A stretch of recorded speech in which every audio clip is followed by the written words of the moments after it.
ਸ੍ਰੀ ਅਕਾਲ। ਸ਼ੁਕਰੀਆ ਜੀ ਸਾਰਿਆਂ ਨੂੰ, ਸਤਿ ਸ੍ਰੀ ਅਕਾਲ ਜੀ। ਸਾਡੇ ਅੱਜ ਦੇ ਪ੍ਰੋਗਰਾਮ ਦੇ ਸਪਾਂਸਰ ਹਨ ਖਾਲਸਾ ਇੰਸ਼ੋਰੈਂਸ ਏਜੰਸੀ, ਜਿਨ੍ਹਾਂ ਦੇ ਕੋਲੋਂ ਤੁਸੀਂ ਹਰ ਇੱਕ ਤਰੀਕੇ ਦੀ ਇੰਸ਼ੋਰੈਂਸ ਕਰਵਾ ਸਕਦੇ ਹੋ। ਇੰਸ਼ੋਰੈਂਸ ਬਾਰੇ ਪਤਾ ਕਰਨ ਲਈ ਕਾਲ ਕਰ ਸਕਦੇ ਹੋ number 408 272 2500 4082722500। Krishan Dhanota Yuba City, Baljinder Singh Nazar Woodland, Paramjit Kaur Rangi Vacaville, Jarnail Singh Johal Lynnwood, Gurpal Singh Sohal Clovis, GN tire and lube, ਜਿਨ੍ਹਾਂ ਦੇ ਕੋਲੋਂ ਤੁਸੀਂ truck wash, oil change, air brake ਦਾ ਕੰਮ ਕਰਵਾ ਸਕਦੇ ਹੋ। ਨਵੇਂ ਪੁਰਾਣੇ ਟਾਇਰ ਵਾਜਿਬ ਕੀਮਤਾਂ ਤੇ ਖਰੀਦ ਸਕਦੇ ਹੋ। ਸੈਂਟਰਨਾਲਾ ਮਡੇਰਾ ਦੇ ਵਿੱਚ ਲੋਕੇਸ਼ਨ ਨੇ। ਕਾਲ ਕਰ ਸਕਦੇ ਹੋ number 77 209 277 0113। West coast truck driving school Fresno highway, ਇਹਨਾਂ ਦੇ ਤੁਹਾਨੂੰ ਬਹੁਤ ਹੀ ਵਧੀਆ ਢੰਗ ਦੇ ਨਾਲ ਟਰੱਕ ਚਲਾਉਣ ਦੀ ਸਿਖਲਾਈ ਦਿੰਦੇ ਹਨ। ਕਾਲ ਅਜੀਤ ਇਟਵਾਲ 559 374 45 41। ਟੇਕਿਆਣਾ ਇਮੀਗ੍ਰੇਸ਼ਨ ਲਾ ਫਰਮ, ਇਮੀਗ੍ਰੇਸ਼ਨ ਦਾ ਹੋਵੇ ਕਿਸੇ ਵੀ ਤਰੀਕੇ ਦਾ ਕੰਮ, ਸੰਪਰਕ ਕਰ ਸਕਦੇ ਹੋ 415 909 0503। ਇਹਨਾਂ ਸਾਰਿਆਂ ਦਾ ਧੰਨਵਾਦ। ਜੇਕਰ ਤੁਸੀਂ ਜਾਂ ਕੋਈ ਹੋਰ ਕਾਰੋਬਾਰ ਵੀ ਇਸ ਪ੍ਰੋਗਰਾਮ ਨੂੰ ਸਪਾਂਸਰ ਕਰਨਾ ਚਾਹੁੰਦੇ ਹੋ, ਸੰਪਰਕ ਕਰ ਸਕਦੇ ਹੋ ਨੰਬਰ 408 722 7698 ਦੇ ਉੱਤੇ। ਮਿੰਟੂ ਜੀ, ਗੱਲਬਾਤ ਦਾ ਸਿਲਸਿਲਾ ਜਿਹੜਾ ਜੀ ਉਹ ਆਪਾਂ ਜੇ ਸ਼ੁਰੂ ਕਰਦੇ ਜਾਈਏ, ਸਿੱਧੂ ਕਹਿੰਦੇ ਆ ਜੀ ਟੇਬਲ ਤੇ ਆ ਗਏ ਨੇ ਫਿਰ ਮੁੱਖ ਮੰਤਰੀ ਦੇ ਨਾਲ ਮੁਲਾਕਾਤ। ਹਾਂਜੀ ਹਾਂਜੀ, ਦੇਖੋ ਅੱਜ ਦਾ ਸਭ ਤੋਂ ਕਹਿ ਲਓ ਕਿ ਅਹਿਮ ਘਟਨਾਕ੍ਰਮ ਸੀ, ਜਿਹਦਾ ਕਾਂਗਰਸ ਜਾਂ ਨਵਜੋਤ ਸਿੰਘ ਸਿੱਧੂ ਦੇ ਲਿਹਾਜ਼ ਨਾਲ ਵੇਖੀਏ ਤਾਂ ਉਹ ਇਹੋ ਹੀ ਸੀਗਾ ਕਿ ਅੱਜ ਇੱਕ ਟਵੀਟ ਕਰਦੇ ਆ ਨਵਜੋਤ ਸਿੰਘ ਸਿੱਧੂ ਜੀ। ਉਹ ਕਹਿੰਦੇ ਆ ਕਿ ਮੈਨੂੰ ਬੁਲਾਵਾ ਆਇਆ ਹੈ, ਮਤਲਬ ਕਿ ਸੀਐਮ ਨੇ ਬੁਲਾਇਆ ਹੈ ਤੇ ਮੈਂ ਜਾ ਰਿਹਾ, 3 ਵਜੇ ਮੁਲਾਕਾਤ ਹੋਊਗੀ ਤੇ ਡਿਸਕਸ਼ਨ ਵਾਸਤੇ, ਮਤਲਬ ਕਿ ਉਹ ਕਹਿੰਦੇ ਕਿ ਸਵਾਗਤ ਆ। ਚਲੋ ਸਾਰੇ ਕੈਮਰੇ ਦਗੜ ਦਮ ਉਧਰ ਨੂੰ ਭੱਜੇ ਕਿ ਹਾਂ ਭਾਈ ਦੇਖੀਏ ਕੀ ਬਣਦਾ। ਖੈਰ ਜਦੋਂ 6 ਵਜੇ ਆ, ਉਦੋਂ ਨਵਜੋਤ ਸਿੰਘ ਸਿੱਧੂ ਤੇ ਗੱਡੀਆਂ ਦਬਲ ਕੇ ਲੈ ਗਿਆ। ਕੁਛ ਨਹੀਂ ਬੋਲਿਆ, ਕੁਛ ਨਹੀਂ ਚੱਲਿਆ। ਪੱਤਰਕਾਰ ਉੱਥੇ ਵਹਿੰਦੇ ਰਹਿ ਗਏ। 3 ਘੰਟਿਆਂ ਦੇ ਲੰਬੇ ਇੰਤਜ਼ਾਰ ਤੋਂ ਬਾਅਦ ਨਤੀਜਾ ਨਿਕਲਿਆ ਨਿਲਵਟਾ ਸੰਨਾਟਾ। ਅੱਛਾ, ਉਹ ਤੇ ਪਟਿਆਲੇ ਨੂੰ ਧੂੜਾ ਪੱਟ ਗਿਆ ਪ੍ਰਧਾਨ ਤੇ ਪਿੱਛੋਂ ਜਿੰਨੀ ਕੁ ਮਾੜੀ ਮੋਟੀ ਮੀਡੀਆ ਨੇ ਜਾਣਕਾਰੀ ਜਤਾਈ ਆ, ਹਾਲਾਂਕਿ ਮੈਂ ਸਪਸ਼ਟ ਕਰ ਦੇਵਾਂ ਕਿਉਂਕਿ ਸਾਡਾ ਕੰਮ ਕੁਛ ਵੱਖਰਾ ਹੈ ਕਿ ਆਫੀਸ਼ੀਅਲੀ ਕੋਈ ਜਾਣਕਾਰੀ ਨਹੀਂ ਆ ਜੀ। ਜਿੰਨਾ ਵੀ ਤੁਸੀਂ ਸੋਸ਼ਲ ਮੀਡੀਆ ਤੇ ਦੇਖੋਗੇ, ਸਾਰੇ ਮਤਲਬ ਕਿ ਜੋ ਮੀਡੀਆ ਆਧਾਰਿਤ ਰਿਪੋਰਟਾਂ ਨੇ ਉਹਦੇ ਬਿਹਾਫ ਤੇ ਹੀ ਕਹਿ ਰਹੇ ਆ ਇਹ ਹੋ ਗਿਆ, ਆਹ ਹੋ ਗਿਆ। ਅਸਲ ਦੇ ਵਿੱਚ ਇਹਨਾਂ ਨੇ ਕੋਈ ਪ੍ਰੈਸ ਨੋਟ ਵੀ ਰਿਲੀਜ਼ ਨਹੀਂ ਕੀਤਾ। ਔਰ ਜਦੋਂ ਨਵਜੋਤ ਸਿੰਘ ਸਿੱਧੂ ਹੋਰਾਂ ਨੇ ਨਿਕਲਣਾ ਸੀ, ਠੀਕ ਉਸ ਤੋਂ ਪਹਿਲਾਂ ਇੱਕ ਪੀਸੀ ਦਾ ਇਹਨਾਂ ਨੇ ਅਰੇਂਜਮੈਂਟ ਕਰ ਲਿਆ ਸੀਗਾ ਜੀ। ਮਤਲਬ ਪੀਸੀ ਦਾ ਅਰੇਂਜਮੈਂਟ ਕਰ ਲਿਆ ਸੀ। ਹਾਲਾਂਕਿ ਮੀਡੀਆ ਨੂੰ ਪੰਜਾਬ ਭਵਨ ਦੇ ਅੰਦਰ ਨਹੀਂ ਸੀ ਜਾਣ ਦਿੱਤਾ, ਪਰੰਤੂ ਬਾਵਜੂਦ ਇਸ ਤੇ ਮੇਜ਼ ਵਗੈਰਾ ਲਾ ਦਿੱਤੇ ਸਨ। ਪਰੰਤੂ ਅਖੀਰਲੇ ਮਰਹਲੇ ਤੇ ਆ ਕੇ ਪੀਸੀ ਦਾ ਜਿਹੜਾ ਉਹ ਇਰਾਦਾ ਸੀ ਉਹ ਇਹਨਾਂ ਨੇ ਕੈਂਸਲ ਕਰ ਦਿੱਤਾ। ਤਾਂ ਆਫੀਸ਼ੀਅਲੀ ਕੁਝ ਵੀ ਨਹੀਂ ਹੈ, ਅਨਆਫੀਸ਼ੀਅਲੀ ਬੜਾ ਕੁਛ ਆ। ਅਨਆਫੀਸ਼ੀਅਲੀ ਇਹ ਆ ਮਤਲਬ ਕਿ ਜਿੱਤਿਆ ਤੂੰ ਵੀ ਨਹੀਂ ਤੇ ਹਾਰਿਆ ਵਾ, ਸਾਰਾ ਕੁਛ ਹੈ ਜਿਹੜਾ ਜੋ ਆਪਾਂ ਸਿੱਟੇ ਦੇ ਰੂਪ ਦੇ ਵਿੱਚ ਦੇਖੀਏ। ਮਸਲਨ ਕਿ ਇੱਕ ਤਾਂ ਇਹ ਗੱਲ ਨਿਕਲ ਕੇ ਆ ਰਹੀ ਆ ਕਿ ਨਵਜੋਤ ਸਿੰਘ ਸਿੱਧੂ ਹੈ ਜਿਹੜੇ ਉਹ ਜੋ ਬਦਲਾਅ ਚਾਹੁੰਦੇ ਨੇ, ਖਾਸ ਤੌਰ ਤੇ ਡੀਜੀਪੀ ਦੀ ਨਿਯੁਕਤੀ ਜਾਂ ਏਜੀ ਦੀ ਨਿਯੁਕਤੀ, ਉਹ ਹੋ ਜਾਏਗਾ ਡਾਨਿਆ। ਮਤਲਬ ਕਿ ਇੱਕ ਰਸਤਾ ਇਹ ਕੱਢਿਆ ਗਿਆ। ਹਾਂ, ਇਹਦੇ ਬਾਰੇ ਕਿਸੇ ਨੇ ਇਹ ਰਿਪੋਰਟ ਨਹੀਂ ਦਿੱਤੀ ਕਿ ਜਿਹੜੇ ਦਾਗੀ ਮੰਤਰੀਆਂ ਦਾ ਰੌਲਾ ਪਾਉਂਦਾ ਸੀ ਕਿ ਉਹ ਮੰਤਰੀ ਵੀ ਜਾਣਗੇ। ਇਹ ਵੱਡਾ ਸਵਾਲ ਆ।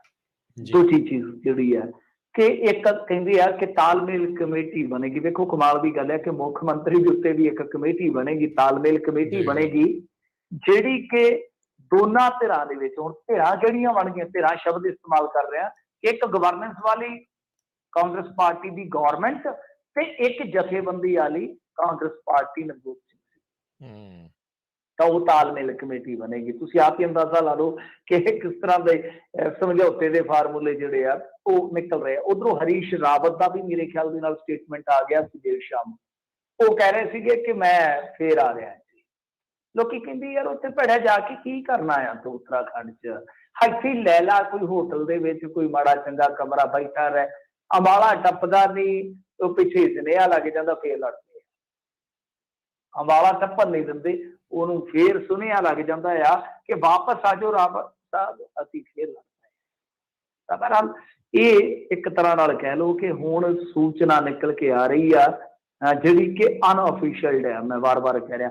ਪਰ ਇੱਕ ਚੀਜ਼ ਹੋਰ ਜਿਹੜੀ ਸੁਣਨ ਨੂੰ ਮਿਲ ਰਹੀ ਹੈ ਉਹ ਇਹ ਆ ਕਿ ਸ਼ੁੱਕਰਵਾਰ ਨੂੰ ਯਾਨੀ ਕੱਲ ਨੂੰ ਹੋ ਸਕਦਾ ਵਾ ਕਿ ਇੱਕ ਜੁਆਇੰਟ ਸਟੇਟਮੈਂਟ ਯਾਨੀ ਸਿੱਧੂ ਸਾਹਿਬ ਦੀ ਤੇ ਜਿਹੜੇ ਸੀਐਮ ਸਾਹਿਬ ਆ ਇਹਨਾਂ ਦੀ ਕੋਈ ਆ ਜਾਵੇ, ਕੋਈ ਮਤਲਬ ਕਿ ਪ੍ਰੈਸ ਨੋਟ ਆ ਜਾਵੇ। ਹੋ ਸਕਦਾ ਆ ਕਿ ਪ੍ਰੈਸ ਕਾਨਫਰੰਸ ਵੀ ਹੋ ਜਾਵੇ ਕਿਉਂਕਿ ਹਾਈ ਕਮਾਂਡ ਜਿਹੜੀ ਆ ਸ਼ਾਇਦ ਇਹਨਾਂ ਚੀਜ਼ਾਂ ਤੇ ਕਿਤੇ ਨਾ ਕਿਤੇ ਉਹ ਸਹਿਮਤੀ ਜਤਾ ਦੇਵੇਗੀ ਕਿ ਹਾਂ ਭਾਈ ਠੀਕ ਹੈ, ਤੁਸੀਂ ਇੰਨਾ ਕੁ ਚੇਂਜ ਕਰ ਲਓ, ਨਵਜੋਤ ਸਿੰਘ ਸਿੱਧੂ ਦਾ ਵੀ ਮੂੰਹ ਰੱਖ ਲਓ, ਲੋਕਾਂ 'ਚ ਵੜਨ ਜੋਗਾ ਹੋ ਜੇ ਤੇ ਤੁਸੀਂ ਵੀ ਆਪਣੀ ਗੌਰਮੈਂਟ ਚਲਾਉਂਦੇ ਕਰੋ।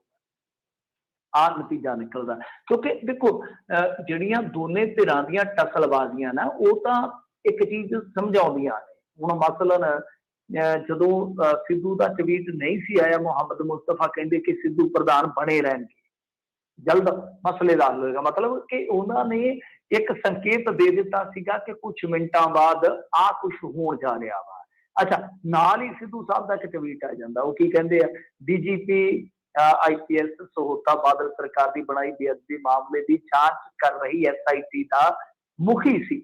ਉਸਨੇ ਗਲਤ ਤਰੀਕੇ ਨਾਲ ਦੋ ਸਿੱਖ ਨੌਜਵਾਨਾਂ ਨੂੰ ਬੇਅਦਬੀ ਦੇ ਦੋਸ਼ੀ ਠਹਿਰਾਇਆ ਅਤੇ ਬਾਦਲਾਂ ਨੂੰ ਕਲੀਨ ਚਿੱਟ ਦਿੱਤੀ। 2018 ਵਿੱਚ ਕੁੱਲ ਹਿੰਦ ਕਾਂਗਰਸ ਦੇ ਮੰਤਰੀਆਂ, ਉਸ ਸਮੇਂ ਦੇ ਪੰਜਾਬ ਪ੍ਰਦੇਸ਼ ਕਾਂਗਰਸ ਕਮੇਟੀ ਪ੍ਰਧਾਨ ਅਤੇ ਮੌਜੂਦਾ ਗ੍ਰਹਿ ਮੰਤਰੀ ਯਾਨੀ ਸੁਖਜਿੰਦਰ ਸਿੰਘ ਰੰਧਾਵਾ ਸਮੇਤ ਮੈਂ ਉਹਨਾਂ ਸਿੱਖ ਨੌਜਵਾਨਾਂ ਨੂੰ ਇਨਸਾਫ ਦੀ ਲੜਾਈ ਵਿੱਚ ਉਹਨਾਂ ਦੇ ਨਾਲ ਖਲੋਣ ਦਾ ਭਰੋਸਾ ਦਿੱਤਾ ਸੀ। ਮਤਲਬ ਕਿ ਦੇਖੋ ਸਿੱਧੀ ਸਪਸ਼ਟ ਤੇ ਸਪਾਟ ਖੇਡ ਹੈ ਕਿ ਜਦੋਂ ਉਹ ਆਪਣੇ ਘਰ ਤੋਂ ਪੰਜਾਬ ਭਵਨ ਵੱਲੀ ਜਾ ਰਹੇ ਆ ਤਾਂ ਉਹ ਰਸਤੇ 'ਚ ਹੀ ਇਹ ਟਵੀਟ ਕਰ ਦਿੰਦੇ ਆ ਕਿ ਭਾਈ ਇੰਨਾ ਕੁ ਕੁਛ ਤਾਂ ਮੈਂ ਲਾਊਂਗਾ, ਘੱਟੋ ਘੱਟ ਮੰਨ ਮੈਂ ਜਾਊਂਗਾ, ਕਿਉਂਕਿ ਉਸ ਤੋਂ ਪਹਿਲਾਂ ਮੁਹੰਮਦ ਮੁਸਤਫਾ ਸਾਫ਼ ਕਰ ਰਹੇ ਨੇ ਇਰਾਦਾ। ਇਸ ਦੇ ਦਰਮਿਆਨ ਹੀ ਹੁਣ ਦੇਖੋ ਜਿਹੜੀਆਂ ਚੀਜ਼ਾਂ ਕਹਿ ਲਓ ਕਿ ਬਿਆਨਾਂ ਚੋਂ ਨਿਕਲਦੀਆਂ ਨਾ ਉਹੀ ਚੀਜ਼ਾਂ ਕਈ ਵਾਰ ਸੱਚ ਵੀ ਸਾਬਤ ਹੁੰਦੀ ਆ। ਜਾਖੜ ਦਾ ਟਵੀਟ ਆ ਗਿਆ ਨਾਲ ਦੀ ਨਾਲ, ਉਹ ਕਹਿੰਦੇ ਜਿਹੜਾ ਉਹਨਾਂ ਦਾ ਕਹਿ ਲਓ ਕਿ ਮਜ਼ਮੂਨ ਹੈ ਬੜਾ ਦਿਲਚਸਪ ਹੈ, ਉਹ ਤੁਸੀਂ ਗੌਰ ਨਾਲ ਸੁਣ ਲਿਓ। ਉਹ ਕਹਿੰਦੇ ਕਿ ਯਾਰ ਬਸ ਇਨਫ ਇਜ਼ ਇਨਫ, ਉਹ ਉੱਥੋਂ ਸਟਾਰਟ ਕਰਦੇ ਆ।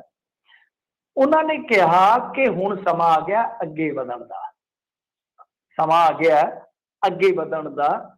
ਉਹ ਕਹਿੰਦੇ ਕਿ ਬਸ ਬਹੁਤ ਹੋ ਗਿਆ ਤੇ ਜਿਹੜੀਆਂ ਇਹ ਨਿਯੁਕਤੀਆਂ ਦਾ ਰੌਲਾ ਪਾਇਆ ਜਾ ਰਿਹਾ ਸਿੱਧੇ ਰੂਪ ਦੇ ਵਿੱਚ ਮੁੱਖ ਮੰਤਰੀ ਦਾ ਅਪਮਾਨ ਆ, ਉਹਨਾਂ ਦੀ ਬੇਇੱਜ਼ਤੀ ਆ। ਨਾਲ ਉਹ ਕੀ ਕਹਿੰਦੇ ਆ ਕਿ ਵੇਲਾ ਆ ਗਿਆ ਵਾ ਕਿ ਹੁਣ ਪੈਰ ਜ਼ਮੀਨ ਤੇ ਰੱਖ ਕੇ ਆਸਮਾਨ ਨੂੰ ਸਾਫ਼ ਕਰ ਦਿੱਤਾ। ਇਹਦੇ ਬੜੇ ਡੂੰਘੇ ਅਰਥ ਨਿਕਲਦੇ ਆ। ਮਤਲਬ ਕਿ ਜਿਹੜੇ ਜ਼ਮੀਨ ਤੇ ਕੰਮ ਕਰਨ ਵਾਲੇ ਲੋਕ ਆ ਉਹਨਾਂ ਨੂੰ ਰੱਖਿਆ ਜਾਵੇ ਰਿਸਪੈਕਟਫੁਲੀ, ਤੇ ਜਿਹੜੇ ਅਸਮਾਨ ਦੇ ਵਿੱਚ ਉੱਡਦੇ ਫਿਰਦੇ ਆ ਜਾਂ ਐਵੇਂ ਅੰਬਰਾਂ ਨੂੰ ਟਾਕੀਆਂ ਲਾਉਂਦੇ ਫਿਰਦੇ ਆ, ਇਸ਼ਾਰਾ ਸਮਝ ਹੀ ਸਕਦੇ ਹੋ ਕਿੱਧਰ ਆ, ਕਿ ਇਹਨਾਂ ਨੂੰ ਸਾਫ਼ ਕਰ ਦਿੱਤਾ ਜਾਵੇ, ਕਲੀਨ ਵਾਸ਼ ਆਊਟ ਕਰ ਦਿਓ ਇਹਨਾਂ ਨੂੰ। ਸੋ ਉਹ ਟਵੀਟ ਜਿਹੜਾ ਜਾਖੜ ਸਾਹਿਬ ਦਾ ਘੱਟ ਲੱਗਦਾ ਤੇ ਜਿਹੜੇ ਜਾਖੜ ਸਾਹਿਬ ਨੂੰ ਮਰਾ ਕੇ ਦਿੱਲੀ ਏਅਰਪੋਰਟ ਤੋਂ ਚੰਡੀਗੜ੍ਹ ਏਅਰਪੋਰਟ ਤੋਂ ਲੈ ਗਏ ਸਨ ਦਿੱਲੀ ਨੂੰ, ਉਹਨਾਂ ਦਾ ਵਧੇਰੇ ਲੱਗਦਾ ਹੈ।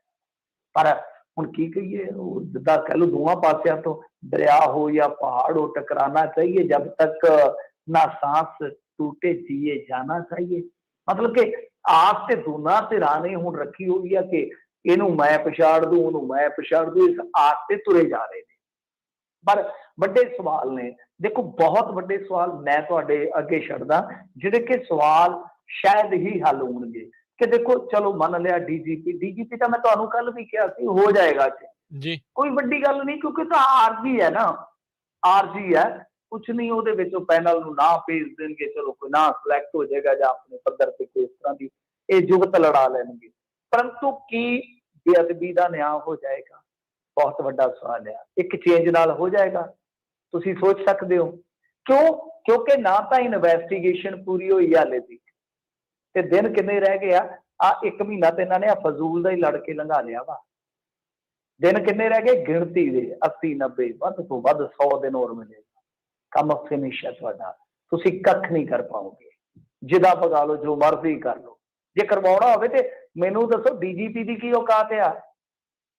ਸਰਕਾਰ ਮੂਹਰੇ ਭੂਤ ਨੱਚਦੇ ਆ, ਐਸੇ ਤੋਂ ਕਰਾਓ। ਜੇ ਦਮ ਹੋਵੇ ਸਹੋਤਾ ਹੀ ਕਰੂ। ਜੇ ਤੁਹਾਡੀ ਦੇਖੋ, ਮੈਂ ਹਮੇਸ਼ਾ ਇੱਕ ਗੱਲ ਕਹਿੰਦਾ ਉਹਨਾਂ ਸਿਆਣਿਆਂ ਦੀ ਪੱਲੇ ਬੰਨੀ ਹੈ ਨਿੱਕੇ ਜਿਹੇ ਨੇ ਗੱਲ, ਕਿ ਜੇ ਲੱਕੜ ਦੇ ਵਿੱਚ ਵਾਲ ਹੋਵੇ ਨਾ, ਤਰਖਾਣ ਸਿੱਧਾ ਹੋਵੇ, ਲੱਕੜ ਦੀ ਕੀ ਮਜ਼ਾਲ ਆ? ਲੱਕੜ ਆਪਣੇ ਆਪ ਸਿੱਧੀ ਹੋ ਜਾਂਦੀ ਹੈ। ਦੇਖਿਆ ਨਾ ਕਦੇ ਕਾਰੀਗਰ ਨੂੰ, ਆਪਣੇ ਕਾਰਪੇਂਟਰ ਭਰਾ ਤੁਹਾਡੇ ਵੀ ਇੱਧਰ ਕੰਮ ਕਰਦੇ ਆ, ਜੀ। ਦੇਖਿਆ ਨਾ ਕਿਵੇਂ ਲੱਕੜ ਸਿੱਧੀ ਕਰ ਦਿੰਦੇ ਨੇ ਉਹ, ਹੂੰ, ਜੇ ਤਰਖਾਣ ਦੇ ਵਿੱਚ ਬਲ ਨਾ ਹੋਵੇ। ਹੂੰ, ਮਤਲਬ ਕਿ ਇਹਨਾਂ ਦੀ ਕੀ ਔਕਾਤ ਆ, ਅਫਸਰ ਦੀ ਕੀ ਔਕਾਤ ਆ ਕੰਮ ਨਾ ਕਰੇ, ਖਾਸ ਤੌਰ ਤੇ ਜਿਹੜਾ ਪੰਜਾਬ ਪੁਲਿਸ ਦਾ ਅਫਸਰ ਆ।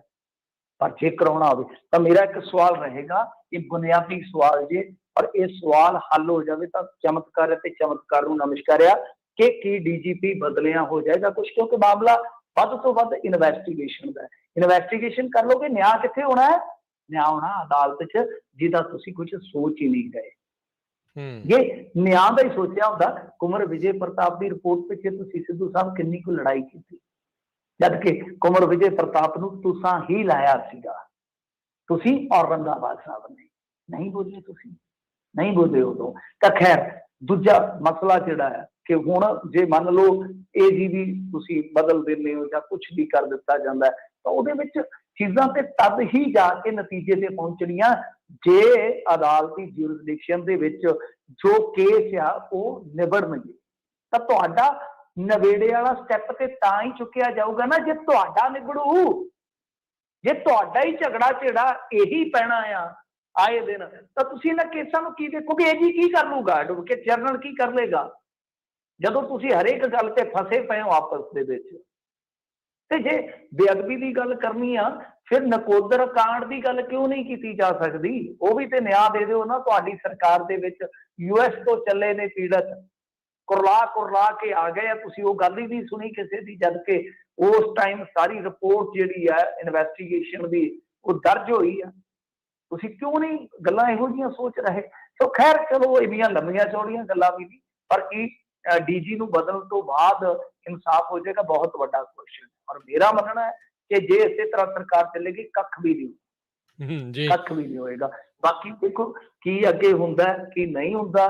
ਮਤਲਬ ਕਿ ਗੱਲ ਇਹੋ ਹੈ ਕਿ ਉਹਨੇ ਵੀ ਅੜੀ ਪੁਗਾ ਲਈ, ਤਾਂ ਚਰਨਜੀਤ ਸਿੰਘ ਹੋਰੀ ਵੀ ਅੜੇ ਪਏ ਸੀਗੇ, ਕਿਉਂਕਿ ਉਹਨੂੰ ਮੇਰੇ ਖਿਆਲ ਦੇ ਨਾਲ ਹਾਈ ਕਮਾਨ ਨੇ ਰੋਕ ਦਿੱਤਾ CM ਸਾਹਿਬ ਨੂੰ, ਕਿਉਂਕਿ ਪਹਿਲਾਂ ਇਹ ਖਬਰ ਸੀਗੀ ਨਾ, ਤੁਹਾਨੂੰ ਯਾਦ ਹੋਣਾ ਹੈ ਕਿ ਉਹ ਪਟਿਆਲੇ ਜਾ ਸਕਦੇ ਨੇ ਸਿੱਧੂ ਨੂੰ ਮਨਾਉਣ, ਪਰੰਤੂ ਬਾਅਦ ਦੇ ਵਿੱਚ ਉਹ ਨਹੀਂ ਗਏ, ਇਹਨਾਂ ਨੂੰ ਜਾਣਾ ਪਿਆ ਪੰਜਾਬ ਭਵਨ ਦੇ ਵਿੱਚ। ਹਾਲਾਂਕਿ CM ਦੇ ਆਫਿਸ ਨਹੀਂ ਗਏ, ਪੰਜਾਬ ਭਵਨ ਗਏ ਆ। ਮਤਲਬ ਕਿ ਇੱਕ ਕਹਿ ਲਓ ਕਿ ਦੋਵਾਂ ਦੇ, ਜੇ ਆਪਾਂ ਪੱਕੇ ਟਿਕਾਣਿਆਂ ਦੀ ਗੱਲ ਕਰੀਏ ਤਾਂ ਇੱਕ ਨਿਊਟਰਲ ਵੈਨਿਊ ਤੇ ਜ਼ਰੂਰ ਗਏ ਨੇ, ਪਰੰਤੂ ਸਾਫ਼ ਨਜ਼ਰ ਆ ਰਿਹਾ ਕਿ ਹਾਈ ਕਮਾਨ ਕਿਸ ਤਰ੍ਹਾਂ ਦਾ ਨਜ਼ਰੀਆ ਲੈ ਕੇ ਚੱਲ ਰਹੀ ਹੈ, ਸਿੱਧੂ ਕਿਸ ਤਰ੍ਹਾਂ ਦਾ ਨਜ਼ਰੀਆ ਲੈ ਕੇ ਚੱਲ ਰਹੇ ਨੇ। ਤਾਂ ਇਸ ਅੜਫਸ ਦੇ ਵਿੱਚ ਇਹ ਤੇ ਸਾਫ਼ ਆ ਕਿ ਗੱਡੀ ਗਾਂ ਵੀ ਤਾਰਾ ਰੰਪਨ ਨਹੀਂ ਚੱਲੇਗੀ, ਗੱਡੀ ਜਿਹੜੀ ਅਟਕ ਕੇ ਬ੍ਰੇਕ ਲਗਾ ਕੇ ਚੱਲੇ। ਜੀ ਜੀ ਜੀ। ਤੇ ਮਿੰਟੂ ਜੀ, ਅਗਲੀ ਜਿਹੜੀ ਗੱਲ ਕਰ ਲਈਏ, ਵੈਸੇ ਹੁਣ ਤਕਰੀਬਨ ਸਾਰਿਆਂ ਨੂੰ ਪਤਾ ਹੀ ਸੀਗਾ, ਕੈਪਟਨ ਨੇ ਉਹ ਚੀਜ਼ ਨੂੰ ਕਲੀਅਰ ਵੀ ਕਰਤਾ। ਅਮਰਿੰਦਰ ਸਿੰਘ ਕਹਿੰਦਾ ਕਾਂਗਰਸ ਨੂੰ ਦੇ ਗਿਆ ਝਟਕਾ, ਛੱਡ ਰਿਹਾ ਕਾਂਗਰਸ, ਇਹ ਕਬੂਤਰ ਕਿੱਥੇ ਜਾ ਕੇ ਬਹਿਣਾ ਹੁਣ ਤਕਰੀਬਨ ਤੈਅ ਹੀ ਆ। ਅਰੇ ਇਹਨਾਂ ਨੂੰ ਨਾ ਇੱਕ ਗਾਣਾ ਗਾਣਾ ਚਾਹੀਦਾ ਮੇਰੇ ਖਿਆਲ ਦੇ ਨਾਲ, ਗਾਣਾ ਨਹੀਂ ਗਜ਼ਲ ਹੈ ਉਹ, ਥੋੜੀ ਜਿਹੀ ਮੈਨੂੰ ਯਾਦ ਆ ਕਮਾਰ ਸ਼ਾਨੂ ਦੀ ਨਾ ਇੱਕ ਨਸ਼ਾ ਕੈਸਟ ਆਈ ਸੀ ਸੀਰੀਜ਼, ਪਤਾ ਨਹੀਂ ਟਿਪਸ ਬਣੀ 1995-95 ਦੇ ਨੇੜੇ, ਤੇ ਉਹਦੇ ਚ ਇੱਕ ਗਜ਼ਲ ਸੀ, ਤੇ ਉਹ ਗਜ਼ਲ ਦੇ ਵਿੱਚ ਨਾ ਮੇਰੇ ਖਿਆਲ ਦੇ ਨਾਲ ਇੱਕ ਮਿਸਰਾ ਬੋਲਦੇ ਆ, अपनी मर्जी से आए थे महफिल में तुम, अपनी मर्जी से खुद ही निकल भी गए, सबको ऐसी मोहब्बत मिलेगी कहाँ, हमने रोका नहीं तुम रोके भी नहीं, बन तो सकती थी कितनी अलग दास्तान, वक्त ने हमसे कैसा लिया इम्तिहान। कदे सुन लो, बहुत सुकून मिलेगा। बड़ी जबरदस्त गजल है। तो वो अज दे अमरिंदर सिंह ते बिल्कुल ढुकदी, बिल्कुल ढुकदी आ, क्योंकि अपनी मर्जी नाल ही महफिल छड्ड के गए सन कांग्रेस की। याद होना तुहानूं पहला इलैक्शन ते इन्हां ने पूरा जनसंघ दे समर्थन नाल लड़िया सी, जिहड़ा हारिया सी starting they which, career the starting जी। दूसरा तद जद राजीव गांधी ले आए सन कांग्रेस दे विच, फिर निकल गए। चलो उदों एक बहुत मैं कहूँगा कि भावनात्मक कारण भी सीगा जो दरबार साहब ते हमला होया, एक बहुत स्ट्रॉन्ग जिद्दां कह रही है कि इन्हां दा वजूद सीगा उस टाइम कि हाँ भाई बंदे ने त्याग कीता वा, ठोकर मारी है। पर बाद दे विच की होया सब नूं पता ही है, अकालियां च जाना, फिर अपनी पार्टी बनाना, फिर अकालियां च जाना, टिकट तो रुस के फिर कांग्रेस दे कोल वापस आना, उस तो बाद हुण फिर कहंदे आ कि bye bye bye bye bye. सो गल इह आ कि ਕਦੋਂ ਕੁ ਤੱਕ ਇਹ ਸਭ ਕੁਝ ਚੱਲੇਗਾ? ਕਾਂਗਰਸ ਨੂੰ ਤੁਸੀਂ ਇਸਤੇਮਾਲ ਕਰ ਲਿਆ ਤੇ ਉਹਨਾਂ ਨੇ ਤੁਹਾਨੂੰ ਜਿੰਨਾ ਕੁ ਇਸਤੇਮਾਲ ਕਰ ਲਿਆ। ਹੁੰਦਾ ਤਾਂ ਸਮਝੌਤਾ ਹੀ ਹੈ ਨਾ, ਜਿਵੇਂ ਸ਼ਾਦੀ ਬਾਰੇ ਵੀ ਕਈ ਲੇਖਕਾਂ ਦਾ ਵਿਚਾਰ ਹੈ ਕਿ ਇੱਕ ਸਮਾਜਿਕ ਸਮਝੌਤਾ ਹੈ, ਜੀ ਤਾਂ ਉਦਾਂ ਹੀ ਇਹ ਵੀ ਇੱਕ ਰਾਜਨੀਤਿਕ ਸਮਝੌਤਾ ਹੁੰਦਾ ਹੈ। ਪਾਰਟੀ ਫੇਸ ਇਸਤੇਮਾਲ ਕਰਦੀ ਹੈ, ਫੇਸ ਉਹਨਾਂ ਕੋ ਪਾਰਟੀ ਨੂੰ ਇਸਤੇਮਾਲ ਕਰ ਲੈਂਦਾ। ਸੌਦਾ ਇੱਕੋ ਜਿਹਾ, ਦਿਲ ਦੇਣਾ ਤੇ ਦਿਲ ਮੰਗਣਾ। ਤਾਂ ਬਹਰਹਾਲ ਇਹਨਾਂ ਦਾ ਸੌਦਾ ਜਿਹੜਾ ਉਹ ਤਕਰੀਬਨ ਪੁੱਗ ਗਿਆ, ਕਿਉਂਕਿ ਅੱਜ ਇਹਨਾਂ ਨੇ ਮੇਰੇ ਖਿਆਲ ਦੇ ਨਾਲ ਜੋ ਹੁੰਦਾ ਨਾ, ਉਹ ਟਵਿੱਟਰ ਵਾਲਾ ਬਾਇਓ ਵਾਲਾ ਖਾਨਾ ਹੀ ਹੁੰਦਾ ਹੈ ਨਾ, ਉਹਦੇ ਚੋਂ ਕਾਂਗਰਸ ਵੀ ਉਡਾ ਘੱਤਿਆ, ਕਾਂਗਰਸ ਸ਼ਬਦ ਵੀ ਉਡਾ ਘੱਤਿਆ। ਅੱਛਾ, ਉੱਥੋਂ ਦਿੱਲੀ ਚ ਅੱਛਾ ਕਮਾਲ ਦੀ ਗੱਲ ਆ ਕਿ ਉਦੋਂ ਇੱਕ ਪਾਸੇ ਘਨੱਈਏ ਨੂੰ ਸ਼ਾਮਲ ਕਰ ਰਹੇ ਸੀ ਤੇ ਇੱਧਰ ਭੜਥੂ ਪਿਆ ਸੀ ਪੰਜਾਬ। ਜੀ ਜੀ ਅੱਜ ਇੱਧਰ ਮਿਲਣੀ ਹੋ ਰਹੀ ਸੀਗੀ ਕਿ ਸ਼ਾਇਦ ਸਿੱਧੂ ਤੇ ਸੀਐਮ ਸਾਹਿਬ ਜਿਹੜੇ ਆ ਕੋਈ ਮਸਲਾ ਹੱਲ ਕਰ ਦੇਣਗੇ, ਤਾਂ ਉਧਰ ਭੜਥੂ ਦਿੱਲੀ ਚ ਪਿਆ ਗਿਆ ਸੀਗਾ। ਇਹ ਅੱਜ ਅਚਨਚੇਤੀ ਅਜੀਤ ਡੋਵਾਲ ਨੂੰ ਜਾ ਮਿਲੇ। ਇਹ ਬੜੀ ਵੱਡੀ, ਮੈਂ ਦੇਖੋ ਮੇਰਾ ਸੰਸਾ ਸ਼ੰਕਾ ਇਹ ਰਹੇਗਾ ਹੀ ਰਹੇਗਾ ਕਿ ਐਤਕੀ ਪੰਜਾਬ ਨਾਲ ਕੀ ਚੱਲ ਰਿਹਾ, ਮੈਨੂੰ ਨਹੀਂ ਸਮਝ ਆ ਰਹੀ। ਇੰਨਾ ਜ਼ੋਰ 117 ਜਿਹਦੀਆਂ ਸੀਟਾਂ, ਛੋਟਾ ਜਿਹਾ ਸਟੇਟ ਆ, ਛੋਟਾ ਜਿਹਾ ਉਹਦਾ ਕਹਿ ਲਓ ਕਿ ਭੂਗੋਲਕ ਆਕਾਰ ਆ, ਇੰਨੀ ਜ਼ਿਆਦਾ ਜ਼ੋਰ ਤੋੜ, ਇੰਨੀ ਜ਼ਿਆਦਾ ਜ਼ੋਰ ਤੋੜ। ਇਹ ਤਾਂ ਤੁਸੀਂ ਦੇਖਿਓ, ਜਿਵੇਂ ਆਪਾਂ ਇੱਕ ਇਲੈਕਸ਼ਨ ਵੇਖਿਆ ਸੀ, ਤੁਹਾਨੂੰ ਯਾਦ ਹੋਣਾ, ਸ਼ਾਇਦ ਤੁਸੀਂ ਛੋਟੇ ਹੋਵੋਗੇ, ਅਸੀਂ ਉਹ ਦੇਖਿਆ ਆਪਣੀ ਸਵਾਲਾ ਥੋੜਾ 1992 ਵਾਲਾ ਜੀ 1992 ਵਾਲਾ, ਸਭ ਨੂੰ ਪਤਾ ਹੋਏਗਾ, ਬਾਈਕਾਟ ਵਾਲਾ। ਕਿੰਨਾ ਇਲੈਕਸ਼ਨ ਉਹ ਮੱਗ ਗਿਆ ਸੀਗਾ ਇੰਟਰਨੈਸ਼ਨਲ ਲੈਵਲ ਤੇ। ਨਿਊਯਾਰਕ ਟਾਈਮਸ ਦੀਆਂ ਕਟਿੰਗਾਂ ਜਿਹੜੀਆਂ ਨਾ ਅੱਜ ਵੀ ਤੁਹਾਨੂੰ ਮਿਲ ਜਾਣਗੀਆਂ, ਆਰਟੀਕਲ ਛਪੇ ਸੀ ਪੰਜਾਬ ਦੇ ਇਲੈਕਸ਼ਨ ਤੇ, ਬਾਈਕਾਟ ਵਾਲੇ ਇਲੈਕਸ਼ਨ ਤੇ। ਬਾਅਦ ਚ ਤੁਹਾਨੂੰ ਪਤਾ ਹੀ ਆ, ਉਹ ਸਾਰਾ ਹਿਸਟਰੀ ਦਾ ਪਤਾ ਕਿ ਕਾਂਗਰਸ ਕਿਵੇਂ ਸਰਕਾਰ ਬਣਾ ਗਈ ਸੀਗੀ, ਕਿ ਉਹ ਜਿਹੜੇ ਬਾਈਕਾਟ ਕਰਵਾਉਣ ਵਾਲੇ ਸੀਗੇ ਉਹਨਾਂ ਨੇ ਕਿਵੇਂ ਗੇਮ ਲਾਈ, ਉਹ ਜਿਹੜੀ ਸ਼ਾਇਦ ਅੱਜ ਦੀ ਪੀੜ੍ਹੀ ਨੂੰ ਨਹੀਂ ਯਾਦ ਹੋ ਰਹੀ, ਅਸੀਂ ਉਦੋਂ ਸੁਣਦੇ। ਖੈਰ ਚਲੋ ਉਹ ਇੱਕ ਵੱਖਰਾ ਵਿਸ਼ਾ। ਤਾਂ ਐਤਕੀ ਥੋੜਾ ਜਿਹਾ ਨਾ, ਹਾਲਾਂਕਿ ਚਲੋ ਆਪਾਂ ਦੁਆ ਕਰਨੇ ਆ ਕਿ ਵੈਸਾ ਦੌਰ ਨਾ ਆਵੇ ਜੈਸਾ ਦੌਰ ਹਟਾ ਕੇ ਆਏ ਆ, ਕਦੇ ਵੀ ਇਸ ਤਰ੍ਹਾਂ ਦੀ ਗੜਬੜੀ ਸਾਡੇ ਪੰਜਾਬ 'ਚ ਨਾ ਹੋਵੇ। ਪਰੰਤੂ ਮਤਲਬ ਕਿ ਜਿਸ ਤਰ੍ਹਾਂ ਏਜੰਸੀਆਂ, ਜਿਸ ਤਰੀਕੇ ਨਾਲ ਡੋਵਾਲ, ਜਿਸ ਤਰੀਕੇ ਨਾਲ ਭਾਜਪਾ, ਇਹ ਸਾਰੇ ਇਨਵੋਲਵ ਹੋ ਰਹੇ ਆ, ਖੇਡ ਛੋਟੀ ਨਹੀਂ ਰਹੇ। ਪਤਾ ਨਹੀਂ ਕਿਉਂ ਕਿ ਯੂਪੀ ਦੀਆਂ ਜਿਹੜੀਆਂ ਉਹਨਾਂ ਦੀਆਂ ਸਫਲਤਾਵਾਂ ਨੇ, ਉਹਨਾਂ ਨੂੰ ਲੁਕਾਉਣ ਵਾਸਤੇ ਪੰਜਾਬ ਦੀ ਪੋਲਿਟਿਕਸ ਨੂੰ ਇੱਕ ਬਹੁਤ ਵੱਡੇ ਚੌਕਟੇ 'ਚ ਰੱਖ ਕੇ ਪੇਸ਼ ਕੀਤਾ ਜਾ ਰਿਹਾ। ਯਾਨੀ ਇੱਕ ਛੋਟੀ ਤਸਵੀਰ ਨੂੰ ਵੱਡੇ ਕੈਨਵਸ ਦੇ ਵਿੱਚ ਜੜ ਕੇ ਵੱਡਾ ਕਰਕੇ ਵਿਖਾਉਣ ਦਾ ਯਤਨ, ਜਦ ਕਿ ਆਪਾਂ ਨੂੰ ਪਤਾ ਕਿ ਅਮਰਿੰਦਰ ਸਿੰਘ ਦੀ ਵੈਲਿਊ ਕੀ ਆ, ਨਵਜੋਤ ਸਿੰਘ ਸਿੱਧੂ ਦੀ ਗਰਾਊਂਡ ਤੇ ਵੈਲਿਊ ਕੀ ਆ। ਸਭ ਆਪਾਂ ਨੂੰ ਪਤਾ ਹੈ ਕਿ ਸੁਖਬੀਰ ਸਿੰਘ ਬਾਦਲ ਦਾ ਜਿਹੜਾ ਰਿਵਾਈਵਲ ਵਾਲਾ ਜਿਹੜਾ ਕਾਫਲਾ ਸੀ, ਉਹ ਕਿੰਨੀ ਕੁ ਤੇਜ਼ੀ ਨਾਲ ਅੱਗੇ ਵਧਿਆ, ਆਪਾਂ ਨੂੰ ਸਭ ਨੂੰ ਪਤਾ। ਪਰੰਤੂ ਉੱਥੇ ਜੋ ਹੋ ਰਿਹਾ ਨੈਸ਼ਨਲ ਲੈਵਲ ਤੇ ਉਹ ਅਲੱਗ ਆ, ਮਾਜ਼ਰਾ ਹੀ ਅਲੱਗ ਆ। ਅੱਛਾ ਚਲੋ ਆਪਾਂ ਇਸ ਚੀਜ਼ ਤੋਂ ਥੋੜਾ ਅੱਗੇ ਵਧਦੇ ਹਾਂ। ਡੋਵਾਲ ਦੇ ਨਾਲ ਮੁਲਾਕਾਤ, ਸ਼ੰਕੇ ਸੰਸੇ ਸਭ ਕੁਝ, ਫੇਰ ਲੋਕਾਂ ਦੇ ਕੰਨ ਖੜੇ ਹੋ ਗਏ ਕਿ ਕੀ ਕਰਨ ਜਾ ਰਿਹਾ। ਉਸ ਤੋਂ ਬਾਅਦ ਚੰਡੀਗੜ੍ਹ ਪਹੁੰਚੇ ਆ, ਪ੍ਰੈਸ ਕਾਨਫਰੰਸ ਕੀਤੀ ਆ, ਤੇ ਮੋਢੇ ਤੇ ਪਤਾ ਕਿਹਦੇ ਤੇ ਹੱਥ ਰੱਖ ਕੇ ਖਲੋਤੇ ਸਨ? ਬੁੱਝੋ ਪੂਰਾ ਤੁਹਾਨੂੰ ਚਾਕਲੇਟ ਦੇਊਂਗਾ ਕਿ ਮੋਢਾ ਕਿਹਦਾ ਹੋ ਸਕਦਾ? ਮੋਢੇ ਵਾਲੇ ਦਾ, ਜਿਹੜਾ ਬੜਾ ਚਰਚਿਤ ਰਿਹਾ, ਮੁਹੰਮਦ ਸਦੀਕ ਦਾ। ਉਹ ਮੀਮਸ ਬਹੁਤ ਬਣੇ ਨਾ, ਮੋਢੇ ਤੇ ਹੱਥ ਰੱਖ ਕੇ ਮੁਹੰਮਦ ਸਦੀਕ ਉੱਥੇ ਖਲੋਤੇ ਸਨ। ਦੇਖੋ ਕੀ ਬਣਨ ਜਾ ਰਿਹਾ ਸੀਗਾ। ਮਤਲਬ ਮੁਹੰਮਦ ਸਦੀਕ ਦਾ ਮੈਂ ਜ਼ਿਕਰ ਇਸ ਕਰਕੇ ਕਰ ਰਿਹਾ ਕਿ ਮੁਹੰਮਦ ਸਦੀਕ ਉੱਥੇ ਮੌਜੂਦ ਸੀ। ਸਦੀਕ ਦੀ ਤੂੰਬੀ ਜਿਹੜੀ ਆ, ਮੈਨੂੰ ਲੱਗਦਾ ਕਿ ਉਹ ਇਹਨਾਂ ਦੇ ਜਿਵੇਂ ਗਾਣੇ ਤੇ ਗਾਉਂਦੇ ਹੀ ਆ, ਤੁਹਾਨੂੰ ਪਤਾ ਬਹੁਤ ਅੱਛੇ ਸਿੰਗਰ ਨੇ ਅਮਰਿੰਦਰ ਸਿੰਘ, ਮੈਨੂੰ ਲੱਗਦਾ ਤੂੰਬੀ ਇਹਨਾਂ ਦੀ ਖੜਕ ਪੈਣੀ ਉਹਨਾਂ ਦੀ, ਤੁਮ ਕਰਨਗੇ ਉਹ। ਅੱਛਾ ਚਲੋ, ਉੱਥੇ ਜਿਹੜੀਆਂ ਚੀਜ਼ਾਂ ਇਹਨਾਂ ਨੇ ਕੀਆਂ, ਉਹੀ ਹੈਂਕੜ, ਉਹੀ ਅਹੰਕਾਰ, ਮੈਂ ਇਹਨੂੰ ਜਿੱਤਣ ਨਹੀਂ ਦੇਣਾ, ਸਿੱਧੂ ਨੂੰ ਜਿੱਥੋਂ ਮਰਜ਼ੀ ਖੜ ਜਾਵੇ, ਬੰਦਾ ਗਲਤ ਆ, ਰੈਪੀਟੀਸ਼ਨ ਆ ਉਹ ਤਾਂ ਉਹ ਗੱਲਾਂ ਦਾ। ਚਲੋ ਆਪਾਂ ਉਹ ਗੱਲਾਂ ਨੂੰ ਨਹੀਂ ਕਰਦੇ, ਪਰ ਸਭ ਤੋਂ ਵੱਡੀ ਗੱਲ ਉਹਨਾਂ ਨੇ ਕਹੀ ਕਿ ਅਜੀਤ ਡੋਵਾਲ ਨੂੰ ਮੈਂ ਸਿਕਿਉਰਿਟੀ ਵਾਲੇ ਮਾਜਰੇ 'ਚ ਮਿਲਿਆ। ਮਤਲਬ ਕਿ ਪੰਜਾਬ ਦੀ ਜਿਹੜੀ ਇੰਟਰਨਲ ਸਿਕਿਉਰਿਟੀ ਆ, ਉਸ ਮਾਮਲੇ 'ਚ ਮਿਲਿਆ। ਲਓ ਦੱਸੋ, ਤੂੰ ਵਿਦੇਸ਼ ਮੰਤਰੀ ਆ ਯਾਰ, ਕਮਾਲ ਦੀਆਂ ਗੱਲਾਂ ਨੇ, ਕੀ ਕਰ ਰਹੇ ਹੋ ਤੁਸੀਂ? ਸਭ ਤੋਂ ਪੀਸਫੁਲ ਸੂਬਾ ਹੈ ਸਾਡਾ। ਆ ਤੁਹਾਡੇ ਜਿਹੜੇ ਡਰੋਨ ਆਉਂਦੇ, ਸਾਨੂੰ ਤੇ ਇਹਨਾਂ ਦੇ ਡਰੋਨ ਤੇ ਵੀ ਸ਼ੱਕ ਆ ਕਿ ਕਿੱਥੋਂ ਕੀ ਹਿਸਾਬ ਕਿਤਾਬ ਹੈ ਤੁਹਾਡਾ।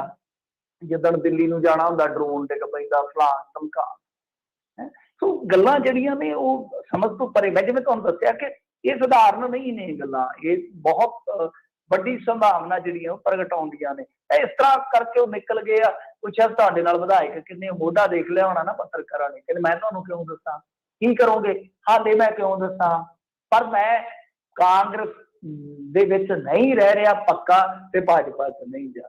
ਸੋ ਉਹ ਗੱਲਾਂ ਬਾਤਾਂ ਨੇ ਟੋਟਲੀ, ਜਿੱਦਾਂ ਕਹਿ ਲਈਏ ਕਿ ਉਹਨਾਂ ਨੇ ਮਨ ਬਣਾ ਲਿਆ ਕਿ ਕਾਂਗਰਸ ਦੀ ਮੈਂ ਪੱਟੀ ਪੁੱਛਣੀ ਆ ਤੇ ਸਿੱਧੂ ਨੂੰ ਤਾਂ ਗਾਚ ਨਹੀਂ, ਮੈਂ ਕੁਝ ਜ਼ਿਆਦਾ ਹੀ ਲਾ ਕੇ ਪੋਚ ਕੇ ਦਿਖਾ, ਸਿੱਧਾ ਹਿਸਾਬ ਆ। ਸੋ ਉਹ ਹੁਣ ਜਿੱਦਾਂ ਕਹਿ ਲਈਏ ਕਿ ਨਾ ਤਾਂ ਮੈਂ ਤੁਹਾਡੀ ਬੇੜੀ ਪਾਰ ਲੱਗਣ ਦੇਵਾਂ ਤੇ ਨਾ ਹੀ ਮੈਂ ਆਪਾਂ ਕੰਢੇ ਜਾਵਾਂ, ਡੁੱਬਾਂਗੇ ਆਪਾਂ ਵਿੱਚ ਵਿਚਾਲੇ ਡੁੱਬਾਂਗੇ। ਖੈਰ ਜੋ ਵੀ ਆ ਦੇਖੀ ਜਾਊਗੀ, ਪਰ ਇਹਨਾਂ ਦਾ ਕਹਿ ਲਓ ਕਿ ਐਲਾਨੀਆ ਇਸ ਟਾਈਮ ਜਿਹੜਾ ਹੈ ਉਹ ਜਵਾਬ ਆ ਕਿ ਮੈਂ ਕਾਂਗਰਸ ਦੇ ਵਿੱਚ ਨਹੀਂ ਰਹਿਣਾ, ਭਾਜਪਾ ਦੇ ਵਿੱਚ ਨਹੀਂ ਜਾਣਾ। ਵੈਸੇ ਚਲੇ ਵੀ ਜਾਣ ਤੇ ਕੀ ਫਰਕ ਪੈਂਦਾ ਹੈ, ਉੱਥੇ ਦੀਆਂ ਰਾਤਾਂ ਰੰਗੀਨ ਤਾਂ ਤੁਸੀਂ ਇੱਕ ਤਰ੍ਹਾਂ ਨਾਲ ਕਹਿ ਲਓ ਕਿ ਪੂਰੀਆਂ ਯਾਰੀ ਦੀਆਂ ਰਾਤਾਂ ਰੰਗੀਨ ਤੇ ਕਰਕੇ ਆ ਹੀ ਗਏ। ਹੁਣ ਕੀ ਕੋਈ ਸ਼ੱਕ ਸ਼ੁਬਾ ਤੇ ਰਹਿ ਹੀ ਨਹੀਂ ਗਿਆ। ਬਸ ਰੌਲਾ ਸਿਰਫ ਤੇ ਸਿਰਫ ਹੈ, ਜੇ ਕਿਤੇ ਕਿਸਾਨ ਐਜੀਟੇਸ਼ਨ ਨਾ ਚੱਲਦਾ ਹੁੰਦਾ ਤੇ ਤੁਸੀਂ ਤੇ ਬੜਕ ਮਾਰ ਕੇ ਨਿਕਲ ਗਏ ਸੀ ਜੀ।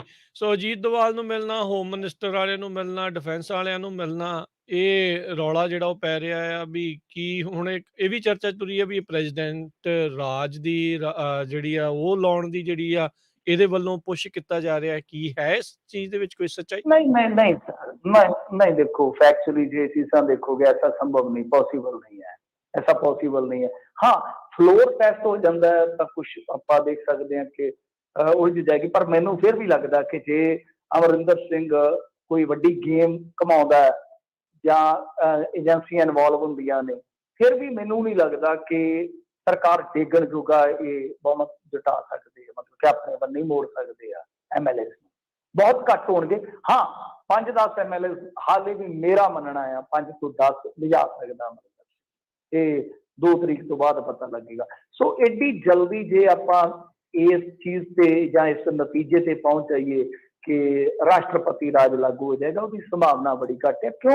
क्योंकि दिन से कुछ गिनती दे रह गए ने ना, अगे गिनती दे दिन रह गए।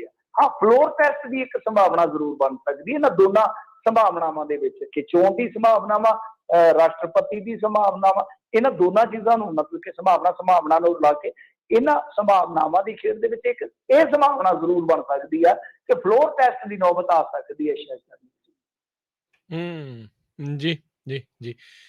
ਮੁੱਖ ਮੰਤਰੀ ਚਿਹਰੇ ਦਾ ਐਲਾਨ ਸਮਾਂ ਆਉਣ ਤੇ ਕਰ ਦਿੱਤਾ ਜਾਵੇਗਾ, ਕੇਜਰੀਵਾਲ ਦਾ ਬਿਆਨ।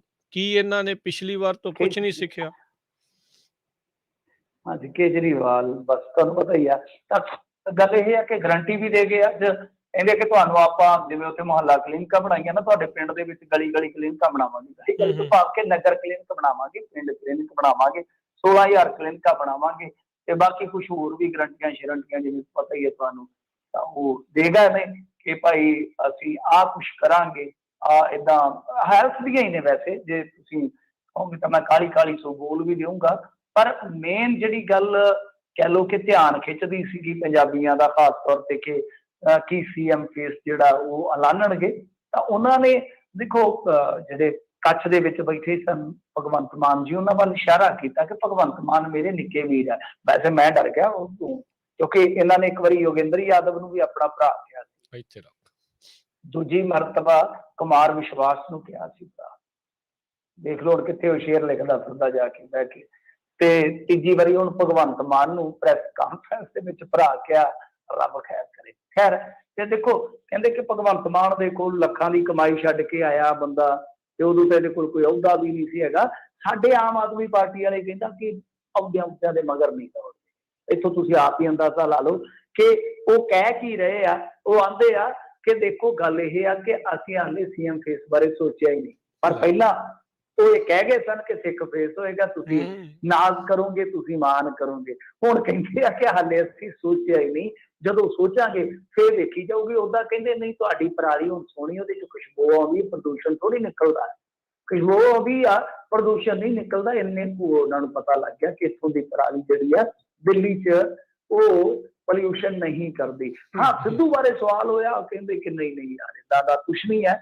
ਜੇ ਕੋਈ ਮਨ ਬਣਿਆ ਤੇ ਤੁਹਾਨੂੰ ਦੱਸਾਂਗੇ, ਹਾਲ ਦੀ ਘੜੀ ਐਸਾ ਕੁਛ ਨਹੀਂ, ਕਿਉਂਕਿ ਇੱਕ ਅਫਵਾਹ ਇਹ ਵੀ ਫੈਲੀ ਹੋਈ ਆ। ਮੈਂ ਅਫਵਾਹ ਇਸ ਕਰਕੇ ਸ਼ਬਦ ਇਸਤੇਮਾਲ ਕਰ ਰਿਹਾ ਕਿ ਅਸੀਂ ਉਹ ਘੱਟ ਤੋਂ ਘੱਟ ਦਾਅਵਾ ਕਰਦੇ ਤੇ ਸੂਤਰ ਦੱਸ ਰਹੇ ਆ ਜੀ ਫਲਾਹ ਹੋ ਗਿਆ ਜੀ, ਧਮਕਾ ਹੋ ਗਿਆ, ਮੁੜ ਕੇ 10 ਮਿੰਟਾਂ ਬਾਅਦ ਨਹੀਂ ਜੀ ਉਹ ਤੇ ਬਦਲ ਗਈ ਹੈ ਜੀ, ਸੂਤਰ ਸਾਡੇ ਫੇਲ ਹੋ ਗਏ। ਤਾਂ ਹੁਣ ਤੇ ਲੋਕ ਉੱਲੂਆਂ ਦੀ ਫੋਟੋ ਖਿੱਚ ਕੇ ਨਾ ਪਾ ਦਿੰਦੇ ਆ, ਕਹਿੰਦੇ ਜੀ ਆ ਮੀਡੀਆ ਵਾਲੇ ਦੇ ਸੂਤਰ। ਖੈਰ ਗੱਲ ਇਹ ਆ ਕਿ ਇੱਕ ਚਰਚਾ ਇਹ ਵੀ ਚੱਲ ਰਹੀ ਹੈ, ਔਰ ਜਿਹੜੇ ਇਹਨਾਂ ਦੇ ਨਾਲ ਰਹਿਣ ਵਾਲੇ ਬੰਦੇ ਆ, ਰਹਿ ਰਹੇ ਆ ਜਾਂ ਰਹਿਣ ਵਾਲੇ ਬੰਦੇ, ਕੁਝ ਉਹਨਾਂ ਦੇ ਵਿੱਚੋਂ ਉਹ ਗੱਲ ਨਿਕਲੀ ਆ ਕਿ ਇੱਕ ਮੀਟਿੰਗ ਭਗਵੰਤ ਮਾਨ ਤੇ ਸਿੱਧੂ ਦੀ ਹੋਈ ਆ, ਕਿਉਂਕਿ ਦੋਨਾਂ ਦਾ ਟਿਕਾਣਾ ਪਟਿਆਲਾ ਹੀ ਆ। ਭਗਵੰਤ ਮਾਨ ਦਾ ਵੀ ਹੁਣ ਤਾਂ ਚਲੋ ਟਿਕਾਣਾ ਬਦਲ ਗਿਆ, ਵੈਸੇ ਤੇ ਇਹਨਾਂ ਦਾ ਜੱਦੀ ਜ਼ਿਲ੍ਹਾ ਹੈਗਾ ਨਾ ਸੰਗਰੂਰ, ਸੰਗਰੂਰ ਜ਼ਿਲ੍ਹਾ, ਹੁਣ ਤੇ ਰਹਿਸ਼ ਜ਼ਿਆਦਾਤਰ ਉੱਥੇ ਚੰਡੀਗੜ੍ਹ ਮੁਹਾਲੀ ਹੋ ਗਈ ਆ। ਪਰੰਤੂ ਜੇ ਤੁਸੀਂ ਦੇਖੋਗੇ ਬਹੁਤਾ ਟਾਈਮ ਭਗਵੰਤ ਮਾਨ ਦਾ ਪਟਿਆਲੇ ਹੀ ਗੁਜ਼ਰਦਾ ਹੈ ਤੇ ਗੁਜ਼ਰਿਆ ਵੀ ਹੈ। ਤੇ ਇਸ ਕਰਕੇ ਕਹਿੰਦੇ ਆ ਕਿ ਇੱਕ ਮੁਲਾਕਾਤ ਹੋਈ, ਹੁਣ ਉਹਨਾਂ ਮੁਲਾਕਾਤਾਂ ਦਾ ਕੀ ਮਾਇਨਾ ਕਰ ਸਕਦੇ ਆ, ਜਿਹੜੀਆਂ ਮੁਲਾਕਾਤਾਂ ਹਾਲੇ ਆਨ ਦਾ ਰਿਕਾਰਡ ਨਹੀਂ, ਪਰ ਆਫ ਦੀ ਰਿਕਾਰਡ ਜੇ ਕੋਈ ਇਸ ਤਰ੍ਹਾਂ ਦੀ ਮੁਲਾਕਾਤ ਆ, ਭਾਈ ਦੇਖਣ ਵਾਲੀ ਗੱਲ ਆ ਕਿ ਹੁਣ ਲੋਹਾ ਚੁੰਬਕ ਨੂੰ ਖਿੱਚ ਰਿਹਾ ਕਿ ਚੁੰਬਕ ਲੋਹੇ ਨੂੰ ਖਿੱਚ ਰਿਹਾ। ਇਹ ਤਾਂ ਵਾਕਿਆ ਦੇਖਣ ਵਾਲੀ ਜਿਹੜੀ ਉਹ ਗੱਲ ਰਹੂਗੀ। ਪੁਲਿਸ ਵੱਲੋਂ ਮਾਰੇ ਗਏ ਵਪਾਰੀ ਦਾ ਮਾਮਲਾ ਪੂਰੇ ਦੇਸ਼ ਵਿੱਚ ਚਰਚਾ ਦਾ ਵਿਸ਼ਾ। ਹਾਂਜੀ ਦੇਖੋ, ਇਹ ਇੱਕ ਬਹੁਤ ਵੱਡਾ ਜਿੱਦਾਂ ਕਹਿ ਲਈਏ ਨਾ ਕਿ ਧੱਬਾ ਲੱਗ ਗਿਆ। ਵੈਸੇ ਤਾਂ ਬਹੁਤ ਸਾਰੇ ਧੱਬੇ ਨੇ ਵਰਦੀ ਦੇ ਵਿੱਚ, ਮੇਰੇ ਖਿਆਲ ਦੇ ਨਾਲ ਜਿਹੜੀ ਖਾਕੀ ਵਰਦੀ ਇਹਦੇ ਵਿੱਚ ਕੋਈ ਸੂਈ ਮਾਤਰ ਜਿੰਨਾ, ਨੱਕੇ ਮਾਤਰ ਜਿੰਨਾ, ਭਾਵੇਂ ਕਿਤੇ ਕੋਈ ਬੇਦਾਗ ਹਿੱਸਾ ਬਚਿਆ ਹੋਵੇ, ਬਹੁਤ ਜ਼ਿਆਦਾ ਦਾਗੀ ਆ ਵਰਦੀ ਤੇ ਇੱਕ ਵਾਰੀ ਫੇਰ ਧੱਬਾ ਲੱਗਿਆ। ਦਰਅਸਲ ਦੇਖੋ ਗੋਰਖਪੁਰ ਜਿਹੜਾ ਕਿ ਯੋਗੀ ਜੀ ਦਾ ਆਪਣਾ ਏਰੀਆ ਵਾ, ਤੇ ਉਸ ਏਰੀਏ ਦੇ ਵਿੱਚ 2-3 ਮਿੱਤਰ ਘੁੰਮਣ ਗਏ ਸਨ। ਰਾਤ ਨੂੰ ਜਿੱਦਾਂ ਆਪਾਂ ਇੱਕ ਕਮਰੇ 'ਚ ਪੈ ਜਾਂਦੇ ਹਾਂ, 2-4 ਮਿੱਤਰ, ਜਦੋਂ ਕੋਈ ਲੇਡੀ ਵੀ ਨਾਲ ਤਾਂ ਹੁੰਦਾ ਹੀ ਆ, ਆਪਾਂ ਇੱਕ ਕਮਰੇ 'ਚ ਐਡਜਸਟ ਹੋ ਜਾਂਦੇ ਆ। ਏਦਾਂ 3 ਪਏ ਸਨ ਮੁੰਡੇ, ਤੇ ਉਹਨਾਂ 'ਚੋਂ ਇੱਕ ਰੀਅਲ estate ਦਾ ਇੱਕ ਕਾਰੋਬਾਰੀ ਸੀਗਾ। ਹੋਇਆ ਕੀ ਆ ਕਿ ਰਾਤ ਨੂੰ ਇਹਨਾਂ ਨੇ 12 ਕੁ ਵਜੇ ਰੇਡ ਕੀਤੀ ਆ, ਤੇ ਉਹ ਮੁੰਡਾ ਜਿਹੜਾ ਹੈਗਾ ਹੁਣੇ ਸ਼ਾਮਤ ਨੂੰ ਮਰਨ ਵਾਲਾ, ਉਹ ਕਿਤੇ ਵਿਰੋਧ ਕਰ ਬੈਠਾ। ਵੈਸੇ 2 ਨੇ ਆਇਡੈਂਟੀ ਦਿਖਾਤੀ, ਉਹ ਮਿੱਤਰ ਦੱਸਦੇ ਆ ਕਿ ਅਸੀਂ ਆਇਡੈਂਟੀ ਦਿਖਾਤੀ ਆ। ਉਹਦੇ ਬਾਰੇ ਰੌਲਾ ਪੈ ਗਿਆ ਕਿਉਂਕਿ ਨੀਂਦ 'ਚ ਸੀਗਾ ਜ਼ਿਆਦਾ। ਉਹਨੇ ਆਖਿਆ ਕਿ ਯਾਰ ਅਸੀਂ ਅੱਤਵਾਦੀ ਹਾਂ, ਤੁਸੀਂ ਆਇਡੈਂਟੀਆਂ ਚੈੱਕ ਕਰ ਲਈਆਂ, ਚਲੋ ਠੀਕ ਹੈ, ਗੱਲਬਾਤ ਖਤਮ ਕਰੋ। ਉਹ ਕਹਿੰਦੇ ਆ ਕਿ ਫੇਰ ਭਾਈ ਸਾਨੂੰ ਉਹਨਾਂ ਨੇ ਕੱਢਤਾ ਕਮਰੇ 'ਚੋਂ ਬਾਹਰ, ਚੀਕਾਂ ਹੀ ਸੁਣਾਈ ਦਿੰਦੀਆਂ। ਉਹਨੂੰ ਕੁੱਟਿਆ ਤੇ ਉਸ ਤੋਂ ਬਾਅਦ ਫਿਰ ਸਾਨੂੰ ਥੱਲੇ ਰਿਸੈਪਸ਼ਨ ਤੇ ਲੈ ਆਏ, ਚਲੋ ਤੀਜੀ ਮੰਜ਼ਿਲ ਤੇ ਅਸੀਂ ਦੱਸਦੇ ਆ। ਮੁੜ ਕੇ ਕਹਿੰਦੇ ਕਿ ਉਹਨੂੰ ਗੰਭੀਰ ਹਾਲਤ ਦੇ ਵਿੱਚ ਇਹਨਾਂ ਨੇ ਥੱਲੇ ਲਿਆਂਦਾ।